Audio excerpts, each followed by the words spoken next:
दिन भर 16 मई रविवार। सभी सुनने वालों को संदीप सोनी का नमस्कार। संयुक्त राष्ट्र सुरक्षा परिषद और OIC की बैठक से पहले इसराइल ने लगातार 7वें दिन गजा पट्टी पर हवाई हमले किए।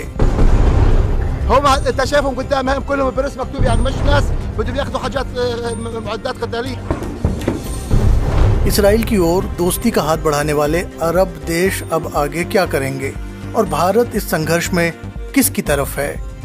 अरब सागर में उठे चक्रवाती तूफान से कई जगहों पर तेज हवाओं के साथ मूसलाधार बारिश और क्यों वैक्सीन के साथ उठा शराब का मुद्दा।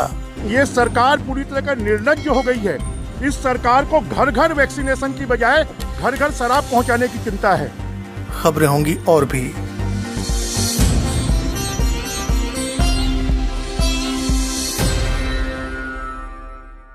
सब विस्तार से। उससे पहले स्वागत अभिनंदन सभी श्रोताओं का। ये कार्यक्रम अब से कुछ देर पहले घर से रिकॉर्ड किया गया है। कार्यक्रम की शुरुआत उस घटनाक्रम से जिसकी एक हफ्ते पहले जब शुरुआत हुई थी तब किसी को अंदाजा नहीं था कि बात इतनी बढ़ जाएगी। जी हाँ, हम बात कर रहे हैं इसराइल और हमास में जारी संघर्ष की।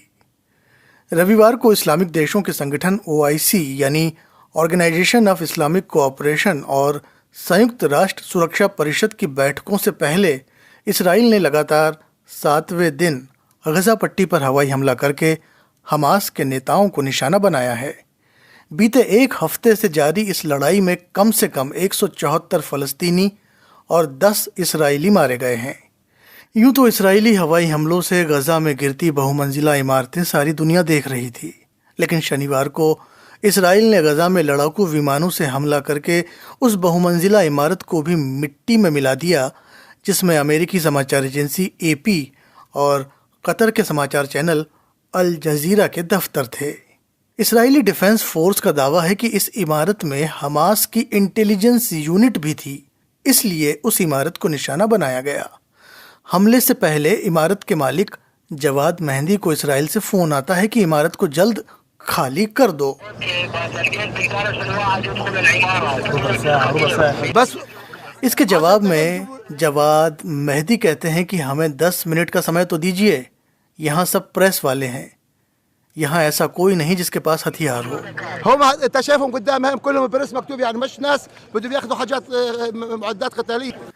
इसके कुछ देर बाद हवाई हमले में ये इमारत ताश के पत्तों की तरह ढह गई।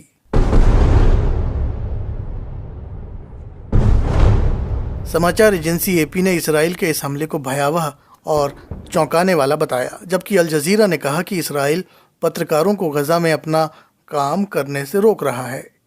इसराइली सेना पर आरोप है कि वो मीडिया को सेंसर करने की कोशिश कर रहा है ताकि उसके कथित युद्ध अपराधों के बारे में दुनिया को पता न चल सके। पिछले कुछ दिनों से इसराइली सेना ने गजा की कई बड़ी इमारतों को इसी दलील के साथ हवाई हमले का निशाना बनाया कि उसे हमास द्वारा इस्तेमाल किया जा रहा था। इसराइली सेना ने यह आरोप भी लगाया है कि चरमपंथी संगठन हमास पत्रकारों को ह्यूमन शील्ड यानी मानव कवच के रूप में इस्तेमाल करता रहा है। हालांकि इसराइली सेना ने अपने इस दावे को साबित करने वाला कोई सबूत अब तक पेश नहीं किया है। इससे पहले गजा में एक शरणार्थी शिविर पर इसराइली हवाई हमला हुआ जिसमें कम से कम 14 लोग मारे गए।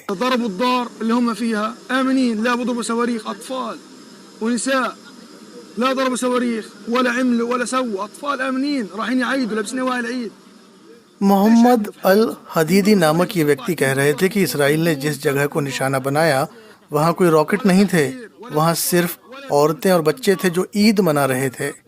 तभी बिना किसी चेतावनी के हवाई हमला किया गया जिससे 3 मंजिला इमारत उन बच्चों पर गिर पड़ी और अब हम उनकी लाशों के टुकड़े बटोर रहे हैं। इस दौरान दुनिया के अलग अलग हिस्सों में इसराइल के विरोध में प्रदर्शन हुए हैं। लंदन में हजारों प्रदर्शनकारियों ने इसराइली दूतावास की ओर मार्च निकाला।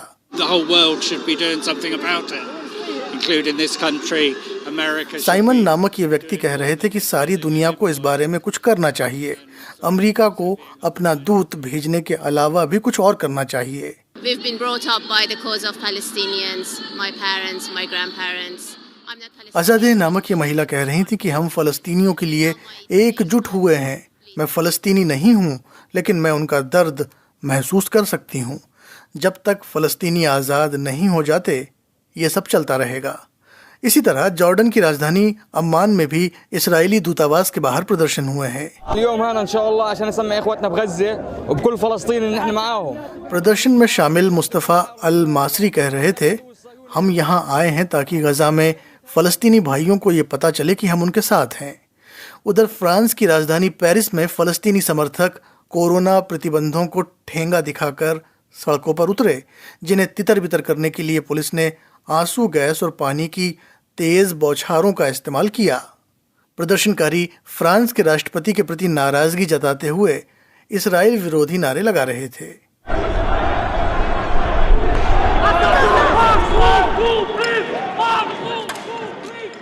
फलस्तीनियों के समर्थन में उठती आवाजों के बीच इसराइल के प्रधानमंत्री बिन्यामिन नेतन्याहू ने रविवार को जोर देकर कहा कि हमले जारी रहेंगे। It's been 5 days since Hamas brazenly fired rockets at Jerusalem and other Israeli cities in a totally unprovoked attack.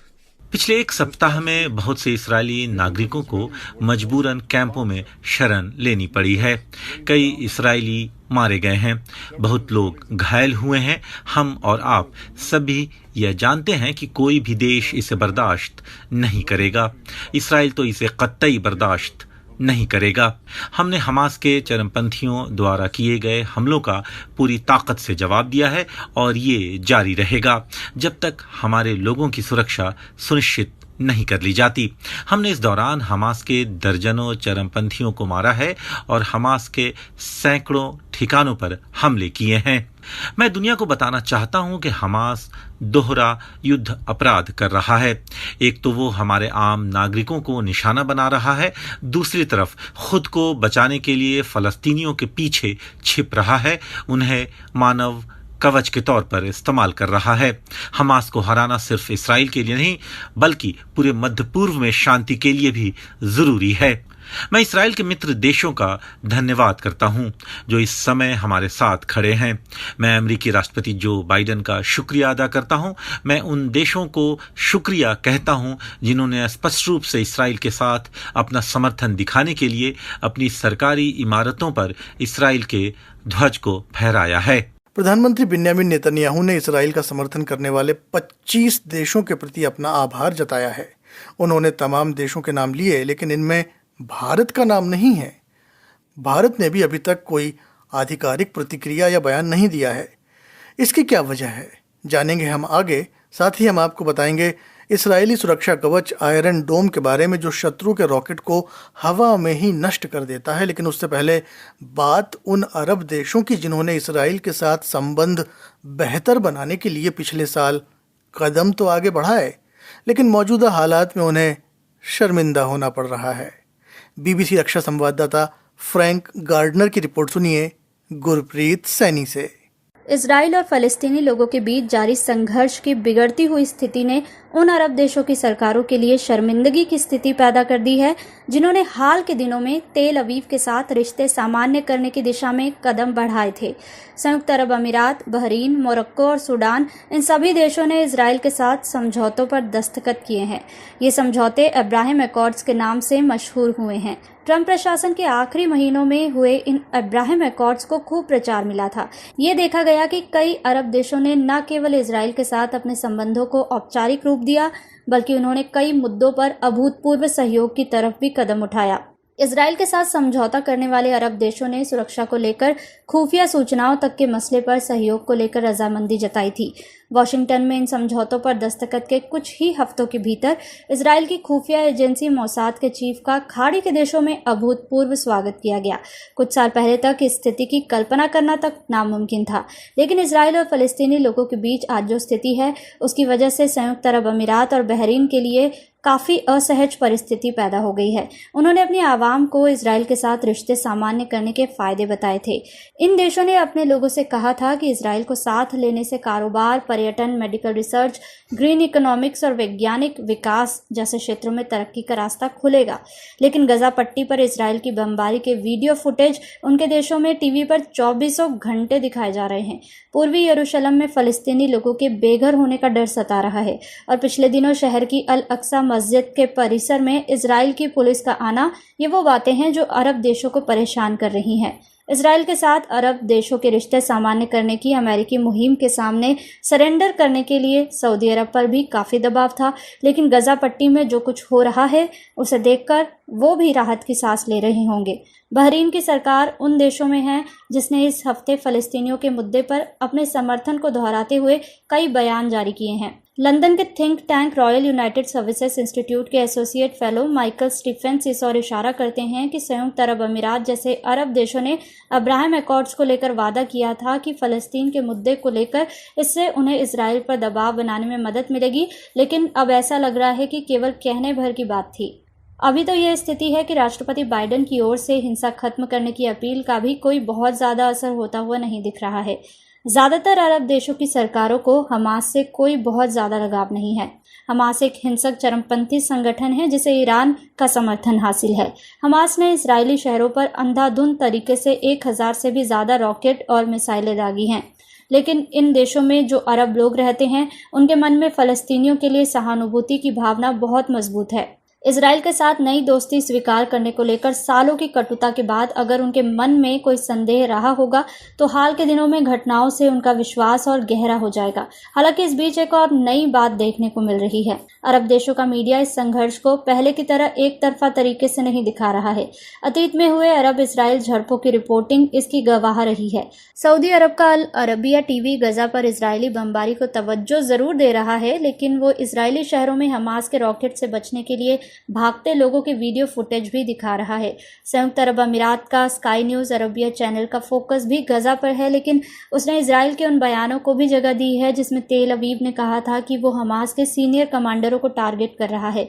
Qatar वो मुल्क है जो जॉर्डन और मिस्र के साथ इस संघर्ष को खत्म करने के लिए मध्यस्थता की कोशिश कर रहा है। उसके हमास के साथ करीबी रिश्ते रहे हैं और उसके यहाँ हो रही टीवी रिपोर्टिंग पर इसका असर देखा जा सकता है। ऐसे में ये सवाल उठता है कि गजा पट्टी में हो रही लड़ाई इजराइल और उसके अरब साझेदारों के संबंधों को लंबे समय में कैसे प्रभावित करेगी। इसका जवाब इस बात पर निर्भर करता है कि ये संघर्ष कितना लंबा खींचेगा और क्या हताहतों की संख्या यूं ही बढ़ती रहेगी। व्यवहार में इसका मतलब यही हुआ कि द्विपक्षीय बातचीत बंद दरवाजे के बीच जारी रहेगी, जैसा कि ये सालों से होता आया है। लेकिन साथ फोटो खिंचवाने, प्रेस कॉन्फ्रेंस संबोधित करने के दिन शायद फिलहाल के लिए खत्म हो गए हैं। तो जैसा कि आपने सुना, इस रिपोर्ट में बदलते परिदृश्य में अंतर्राष्ट्रीय कूटनीति के समीकरण भी बदल रहे हैं। ये तो हुई अरब देशों की बात। अब आते हैं भारत पर। बीते कुछ वर्षों में इसराइल से भारत की नज़दीकियां काफ़ी हद तक बढ़ गई हैं। प्रधानमंत्री नरेंद्र मोदी साल 2017 में इसराइल गए थे। 70 वर्षों में किसी भारतीय प्रधानमंत्री का ये पहला इसराइल दौरा था। इसराइली प्रधानमंत्री बिन्यामिन नेतन्याहू ने मोदी की यात्रा को शानदार बताया था। मोदी भी नेतन्याहू को अच्छा दोस्त बताते हैं जो भारत आ चुके हैं, लेकिन मौजूदा हालात में भारत के लिए असमंजस की स्थिति बनी हुई है। क्या है इसकी वजह, बता रहे हैं बीबीसी संवाददाता राघवेंद्र राव। भारत के विदेश मंत्रालय की तरफ से कोई भी आधिकारिक बयान नहीं आया है। संयुक्त राष्ट्र में भारत के स्थायी प्रतिनिधि टी.एस. तिरुमूर्ति ने 11 मई को सुरक्षा परिषद की बैठक में ये कहा कि दोनों पक्षों को जमीन पर यथास्थिति बदलने से बचना चाहिए। तिरुमूर्ति ने गजा से रॉकेट दागे जाने की निंदा की। उन्होंने ये भी कहा कि तत्काल हिंसा खत्म होनी चाहिए और तनाव घटाने की जरूरत है। इतिहास पर नजर डालें तो जहां भारत की फलस्तीनी लोगों के प्रति नीति हमेशा सहानुभूतिपूर्ण रही है, वहीं पिछले कुछ सालों से इजराइल के साथ भी उसकी नजदीकियां काफी हद तक बढ़ गई हैं। 1950 में भारत ने इजराइल को मान्यता दी और 1992 में दोनों देशों के बीच पूर्ण राजनयिक संबंध स्थापित हुए। ये संबंध पीवी नरसिम्हा राव की सरकार के दौरान स्थापित हुए थे और इसके चलते दोनों देशों में एक दूसरे के दूतावास खोले गए। संबंधों में तरक्की होने के बाद से दोनों देशों के बीच रक्षा और कृषि क्षेत्र में सहयोग बढ़ता गया, बल्कि पिछले कुछ सालों में भारत और इजराइल के बीच रक्षा सहयोग बहुत आगे तक जा चुका है। जुलाई 2017 में नरेंद्र मोदी 70 वर्षों में इजराइल का दौरा करने वाले भारत के पहले प्रधानमंत्री बने। नेतन्याहू जो इजरायली प्रधानमंत्री हैं, उन्होंने जनवरी 2018 में भारत का दौरा किया। इन दोनों दौरों के दौरान कई क्षेत्रों में समझौतों पर हस्ताक्षर किए गए और दोनों देशों की जो नजदीकियां थीं वो बढ़ती दिखाई दी। भारत के विदेश मंत्रालय के अनुसार फिलिस्तीनी मुद्दे पर भारत का समर्थन देश की विदेश नीति का एक अभिन्न अंग है। 1974 में भारत फिलिस्तीन मुक्ति संगठन को फिलिस्तीनी लोगों का एकमात्र और वैध प्रतिनिधि के रूप में मान्यता देने वाला पहला गैर अरब देश बना था। 1988 में भारत फिलिस्तीनी राष्ट्र को मान्यता देने वाले देशों में पहला एक देश ऐसा था। 1996 में भारत ने गजा में अपना प्रतिनिधि कार्यालय खोला, जिसे बाद में 2003 में रामल्ला में स्थानांतरित कर दिया गया था। अनेक बहुपक्षीय मंचों पर भारत ने फिलिस्तीनी मुद्दे को समर्थन देने में सक्रिय भूमिका निभाई है। तो ये एक स्थिति शायद इस तरह की बन गई है कि भारत फिलिस्तीनी मुद्दे का समर्थन करता रहा है और ये आज की बात नहीं है, ये कई वर्षों से भारत का स्टैंस रहा है। और भारत की इजराइल के साथ जो बढ़ती नजदीकियां हैं, खासकर रक्षा के क्षेत्र में, और इन नजदीकियों के चलते जो एक घनिष्ठता आई है भारत और इजराइल के रिश्तों में, इन सब के चलते भारत के लिए आज की स्थिति में दोनों में से किसी एक के पक्ष में या दूसरे के विपक्ष में बोलना बहुत ही मुश्किल सी स्थिति बन गई है। शायद यही वजह है कि भारत के विदेश मंत्रालय की तरफ से इस पूरे मसले पर कोई भी आधिकारिक प्रतिक्रिया नहीं आई है। भारत इजराइल से महत्वपूर्ण रक्षा टेक्नोलॉजीज का आयात करता रहा है। दोनों ही देशों की सेनाओं के बीच नियमित आदान प्रदान होता रहा है। सुरक्षा मुद्दों पर दोनों देश साथ काम करते रहे हैं। दोनों देशों के बीच आतंकवाद विरोधी संयुक्त कार्यदल भी है। और दूसरी तरफ एक ऐतिहासिक एक रिश्ता है फिलिस्तीन के लोगों और फिलिस्तीनी मुद्दे के साथ। यासिर अराफात जब भारत आए थे तो उनका अच्छा स्वागत हुआ था।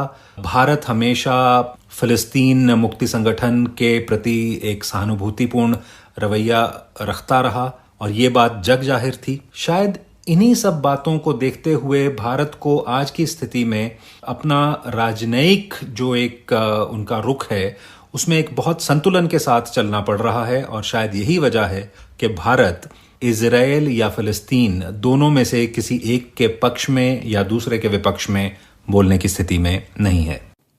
ये थे बीबीसी संवाददाता राघवेंद्र राव। इस बीच जम्मू कश्मीर पुलिस ने कश्मीर में फलस्तीनियों के समर्थन में विरोध प्रदर्शन के लिए 21 लोगों को गिरफ्तार किया है। इसराइल और फलस्तीनियों के बीच तनाव और हिंसा बढ़ने के बाद कश्मीर में कई जगहों पर प्रदर्शन हुए हैं। और अब बात इसराइली सुरक्षा कवच आयरन डोम की, जो शत्रुओं के रॉकेट को हवा में ही मार गिराता है। क्या हमास कभी इस सुरक्षा कवच को भेद पाएगा? आइए जानते हैं विशाल शुक्ला की जुबानी। आयरन डोम एक बड़े मिसाइल डिफेंस सिस्टम का हिस्सा है जिसे इसराइल ने लाखों डॉलर खर्च करके बनाया है। ये सिस्टम खुद से पता लगा लेता है कि मिसाइल रिहायशी इलाकों में गिरने वाला है या नहीं और कौन सा मिसाइल अपने निशाने से चूक रहा है। सिर्फ वो मिसाइल जो रिहायशी इलाकों में गिरने वाले होते हैं उन्हें ये सिस्टम बीच हवा में मार गिराता है। टाइम्स ऑफ इसराइल अखबार के मुताबिक हर इंटरसेप्टर की कीमत करीब $1.5 लाख है। साल 2006 में इस्लामी समूह हिजबुल्लाह से लड़ाई के बाद इसराइल ने इस तकनीक पर काम करना शुरू किया था। इस प्रोजेक्ट के लिए इसराइल को $20 करोड़ की मदद अमेरिका से मिली और कई सालों की रिसर्च के बाद साल 2011 में इस सिस्टम को टेस्ट किया गया। हालांकि ऐसा नहीं है कि यह सिस्टम पूरी तरह से मिसाइल प्रूफ है। कुछ जानकारों का मानना है कि यह तकनीक फिलहाल गजा की तरफ से आने वाले रॉकेट को नष्ट कर देती है, लेकिन भविष्य में मुमकिन है कि किसी दूसरे दुश्मन के खिलाफ ये उतनी कारगर साबित ना हो। यरूशलम पोस्ट के खुफिया मामलों के संपादक योना जेरेमी बॉब के मुताबिक हिजबुल्लाह कम समय में अधिक मिसाइलें दाग सकने में सक्षम है और मुमकिन है कि ऐसे हालात में यह तकनीक इतनी अच्छी तरह काम न कर पाए। लेकिन हाल के कुछ बरसों में हिंसा के बीच रह रहे इसराइली इस तकनीक के शुक्रगुजार हैं कि ये उनकी जान बचाती है। लेकिन तेल अवीव विश्वविद्यालय के राजनीतिक वैज्ञानिक डॉक्टर योआव फ्रोमर का मानना है कि इस्राइल को सिर्फ इस तकनीक के भरोसे नहीं रहना चाहिए और लंबे समय के लिए कोई और समाधान खोजना चाहिए। इस्राएली सुरक्षा कवच आयरन डोम के बारे में बता रहे थे विशाल शुक्ला। अरब सागर में उठे चक्रवाती तूफान टोकटे की वजह से दक्षिण भारत में कई जगहों पर तेज हवाओं के साथ मूसलाधार बारिश हुई है। आशंका जताई जा रही है कि ये तूफान अभी और गति पकड़ेगा, जिसके कारण सोमवार को 160 किलोमीटर प्रति घंटे से भी तेज हवाएं चल सकती हैं। इधर दिल्ली में प्रधानमंत्री नरेंद्र मोदी की आलोचना वाले पोस्टर के इर्द गिर्द जारी विवाद थमता नजर नहीं आ रहा है, बल्कि दिल्ली पुलिस द्वारा इस मामले में कुछ गिरफ्तारियों से मामले ने तूल पकड़ लिया है। कांग्रेस नेता राहुल गांधी और प्रियंका गांधी ने हूबहू वही बात ट्वीट की है, जिसकी वजह से पुलिस ने कुछ लोगों को गिरफ्तार किया। कांग्रेस नेताओं ने अपने ट्वीट में लिखा है, मोदी जी हमारे बच्चों की वैक्सीन को विदेश क्यों भेज दिया। इसके साथ ही उन्होंने लिखा, मुझे भी गिरफ्तार करो। आइए आपको बताते हैं ये पूरा मामला है क्या। हुआ यूं कि दिल्ली में बीते दिनों कई जगहों पर कोरोना टीकाकरण अभियान के संबंध में प्रधानमंत्री मोदी की आलोचना वाले पोस्टर लगे हुए मिले। जिन पोस्टरों को लेकर विवाद हुआ उन पर लिखा था, मोदी जी हमारे बच्चों की वैक्सीन विदेश क्यों भेजी। ये पोस्टर नजर आने के बाद दिल्ली पुलिस ने कार्रवाई शुरू की और अभी तक कम से कम 25 लोगों को गिरफ्तार किया जा चुका है। दिल्ली पुलिस द्वारा गिरफ्तार किए गए ज्यादातर लोगों में गरीब और मजबूर लोग हैं, जिन्होंने अपनी दिहाड़ी के लिए ये पोस्टर जगह जगह चिपकाए थे। भारत में बीते 24 घंटे में कोरोना संक्रमण के 3,11,170 नए मामले सामने आए हैं। वहीं बीते 24 घंटे में कोरोना के कारण 4,077 लोगों की मौत हुई है। भारत में अब तक 18 करोड़ से अधिक लोगों को वैक्सीन लग चुकी है। जैसा कि आप जानते हैं कि भारत में कोरोना की दूसरी लहर में बच्चे भी वायरस से संक्रमित हुए हैं। विशेषज्ञों का दावा है कि कोरोना की अगर तीसरी लहर आती है तो बच्चों के लिए और खतरनाक साबित हो सकती है। वैक्सीन बनाने वाली कंपनियां पिछले कुछ महीनों से बच्चों पर ट्रायल भी कर रही हैं। कनाडा और अमेरिका ने 12 से 15 साल के बच्चों को फाइजर की वैक्सीन लगाने की अनुमति भी दे दी है। ब्रिटेन ने भी एस्ट्राजेनेका की वैक्सीन का ट्रायल 300 बच्चों पर शुरू कर दिया है। वहीं भारतीय रेगुलेटर ने भारत बायोटेक को 2 से 18 साल के बच्चों पर कोवैक्सीन के दूसरे और तीसरे चरण के ट्रायल को मंजूरी दी है। लेकिन इसके बावजूद बच्चों के टीकाकरण को लेकर तमाम सवाल हैं। इन्हें ही समझने के लिए बीबीसी संवाददाता वंदना ने बात की शिशु रोग विशेषज्ञ डॉक्टर संजीव बगाई से।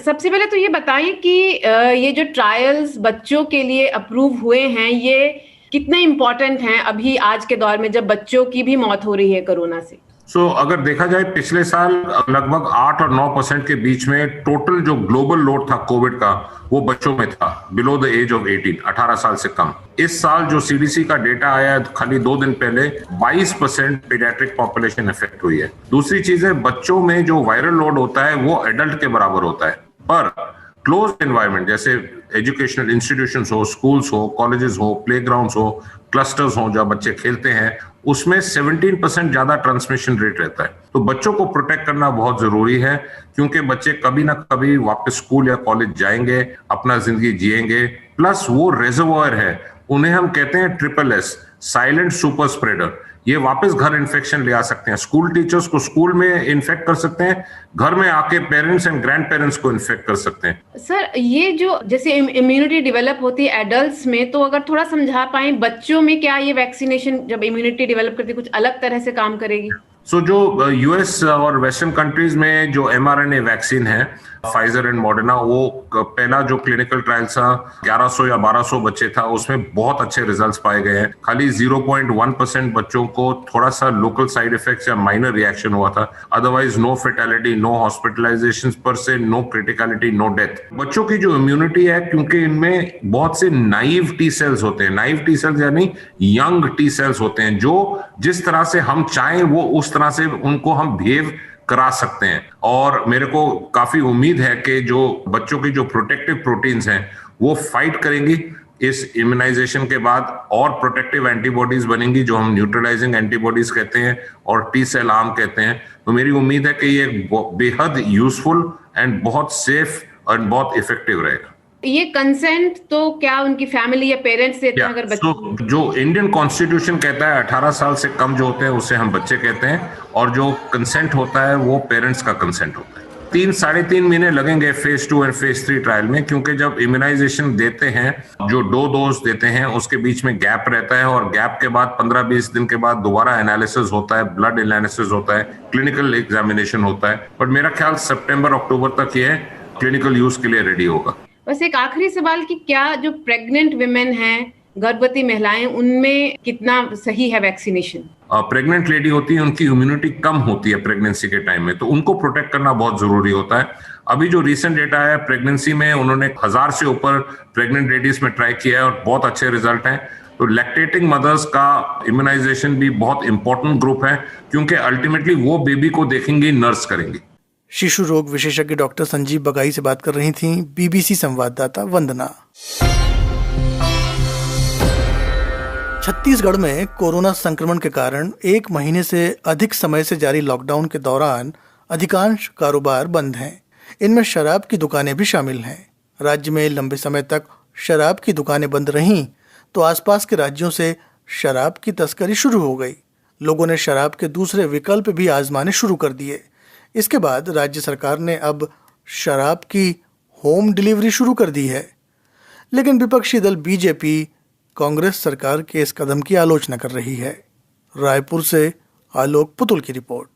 4 दिन पहले मैंने ऑर्डर बुक किया था, अकाउंट से मेरे पैसा भी कट गया, पर अभी तक कुछ आया नहीं। फोन करके मैंने पूछा तो बोलते हैं कि जल्दी ही डिलीवरी हो जाएगी, लेकिन आज तक नहीं मिला। तो मैं मजबूरी में दुकान गया, दुकान में बोलते हैं कि सब्र करो, जल्दी हो जाएगा डिलीवरी। अब आप बताओ, मेरे को 4 दिन पहले पीनी थी, मैंने तब ऑर्डर किया था, आज तक नहीं आया, तो मैं क्या करूँ? ऐसे में किससे जानकारी लूँ? ऑनलाइन शराब की बुकिंग की और पैसे भी कट गए, और इसके बाद भी जब शराब नहीं मिली तो रायपुर के रहने वाले ये शराब प्रेमी सीधे शराब दुकान में पहुंच गए। असल में छत्तीसगढ़ सरकार ने सोमवार से राज्य में शराब की होम डिलीवरी करने का फैसला किया था, लेकिन पहले ही दिन ऑनलाइन बुकिंग की सरकारी वेबसाइट एक साथ हजारों यूजर की भीड़ के कारण क्रैश हो गई। फिर भी कुछ ही घंटों में लगभग 4.5 करोड़ की शराब लोगों ने बुक करा दी। अब सरकारी महकमे को शराब की होम डिलीवरी करने में पसीने छूट रहे हैं। विपक्षी दल भी सरकार के इस फैसले को लेकर सरकार पर निशाना साध रहा है। हालांकि राज्य के आबकारी मंत्री कवासी लखमा ने शराब की होम डिलीवरी को लेकर अपना तर्क दिया। लॉकडाउन के लगभग 2 महीना होने जा रहा है, दारू दुकान बंद है, ये बहुत बड़ा सिर दर्द है। लगातार सामने आ रहा है छत्तीसगढ़ में दूसरा दवा पी के मरने का। बिलासपुर में बहुत लोग मरे, रायपुर में भी दुखद घटना घटी। राज्य के पूर्व मुख्यमंत्री और भाजपा नेता रमन सिंह सरकार के इस तर्क से सहमत नहीं हैं। शराब पी के 10 लोग मर गए और इसलिए शराब बिक्री शुरू कर दिया ऑनलाइन। हिंदुस्तान में कहीं ऐसा है कि दुर्घटना में लोगों की मौत होती है तो जांच होता है, मदद की जाती है। आपदा को अवसर में कैसे बदला, इसका निकृष्टतम उदाहरण है। जाहिर है विपक्ष की आलोचना पर सरकार की ओर से जवाब आना ही था। सरकार के प्रवक्ता और वरिष्ठ मंत्री रविंद्र चौबे ने उल्टा रमन सिंह पर ही निशाना साधा। जिस समय भारतीय जनता पार्टी की छत्तीसगढ़ में सरकार बनी, आबकारी से छत्तीसगढ़ सरकार को लगभग 350 करोड़ रुपए की आमदनी होती थी। छत्तीसगढ़ में शराब की नदियां बहाई गई। उनके शासन का जब अंत हुआ तो छत्तीसगढ़ में आबकारी से आमदनी लगभग 4-4.5 हजार करोड़ हो चुकी थी। भाजपा के वरिष्ठ नेता और विधायक बृजमोहन अग्रवाल का कहना है कि कोरोना काल में शराब की होम डिलीवरी का फैसला करने वाली सरकार को इस्तीफा दे देना चाहिए। ये सरकार पूरी तरह का निर्लज्ज हो गई है। इस सरकार को घर घर वैक्सीनेशन की बजाय घर घर शराब पहुंचाने की चिंता है, क्योंकि उसमें दोनों प्रकार का इनको फायदा है और इसलिए उसकी चिंता ये कर रहे हैं। और ऐसी सरकार को 1 मिनट भी रहने का अधिकार नहीं है। इन राजनीतिक आलोचनाओं से परे एक सच ये भी है कि छत्तीसगढ़ में शराब से सालाना लगभग 6,000 करोड़ रुपए का राजस्व मिलता है। जाहिर है राज्य सरकार लॉकडाउन में शराब की बिक्री लंबे समय तक बंद रखकर इस राजस्व को कम नहीं करना चाहती। आलोक पुतुल, बीबीसी, छत्तीसगढ़। दिन भर को यहीं देंगे विराम। श्रोताओं की आज की टिप्पणियों को हम कल के कार्यक्रम में शामिल करेंगे। आज कार्यक्रम का तकनीकी पक्ष संभाला तिलक राज भाटिया ने। संदीप सोनी को अब दीजिए इजाजत। शुभ रात्रि।